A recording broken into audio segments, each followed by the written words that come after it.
Nous avons une seconde loi, celle de la dépendance à l'esprit, ou la sujétion, la subordination volontaire à l'esprit. Et ce qui me semble-t-il l'exprime mieux encore, c'est l'expression qu'emploie Paul à propos de lui-même, lié par l'esprit, acte 20-22. La dépendance implique le gouvernement d'une seule vie, et ceci nous amène à examiner le chapitre 3 de l'évangile selon Matthieu concernant le baptême du Seigneur, ainsi que le passage du chapitre 2 de l'épître de Paul aux Philippiens.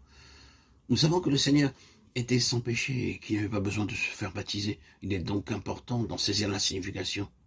Le Jourdain typifie le calvaire. Le Seigneur est là dans une double représentation, celle de la vieille création qui bientôt va être jugée, c'est le côté de la mort, l'autre celle de la nouvelle création, avec le côté de la résurrection.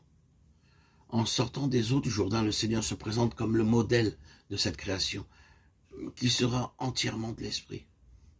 Dans le 2e chapitre de l'Épître aux Philippiens, nous avons cette exhortation. Ayez en vous la pensée qui était en Jésus-Christ. Philippiens 2,5. Quelle est cette pensée? Le Seigneur est venu comme il l'a déclaré dans Jean 6,38. Je suis descendu du ciel pour faire non ma volonté, mais la volonté de celui qui m'a envoyé. Cette volonté du Père était que le Fils recouvre tout ce qui avait été perdu. Il fallait donc qu'il suive un chemin qui soit l'opposé de celui du premier Adam. Ce fut l'une des raisons de l'incarnation. Ainsi, la pensée qui gouverna Christ, même aux heures les plus sombres, fut essentiellement celle-ci. Toutefois, non pas ce que je veux, mais ce que tu veux. Matthieu 26,39. Bien qu'il ne cessa jamais d'être Dieu, il ne considéra pas sa condition et accepta délibérément celle d'esclave, étant dans la situation d'un vrai homme. Il ne pouvait recouvrer les pertes causées par la chute et ramener l'homme à Dieu, qu'en demeurant dans la complète et totale dépendance de l'esprit. Chez notre Seigneur, le Dieu homme régnait une harmonie parfaite entre son esprit, son âme et son corps. Étant un avec le Père, la volonté du Fils était toujours au diapason de celle du Père, car Christ aimait cette volonté. Je fais toujours ce qui lui est agréable. Jean 8,29. Ainsi, après avoir considéré quelque peu le modèle parfait, quel but Dieu veut-il atteindre par l'enseignement de ce baptême et de cette déclaration de Paul en Philippiens 2,5?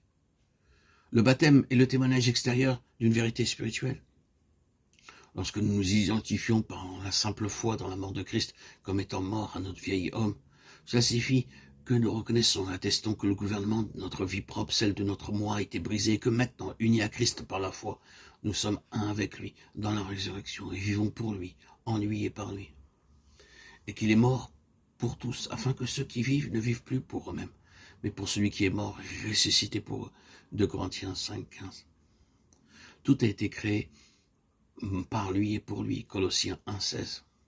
Le but que le Saint-Esprit poursuit en cela est de séparer l'âme de l'esprit, Hébreux 4,12, afin que le désastre produit dans l'homme par la chute soit annulé, et que le racheté devienne spirituel en vivant et marchant dans l'indépendance de l'esprit, par l'organe régénéré de l'esprit, l'homme nouveau, Éphésiens 5,24, afin de l'amener à la pleine maturité, à l'état d'homme fait,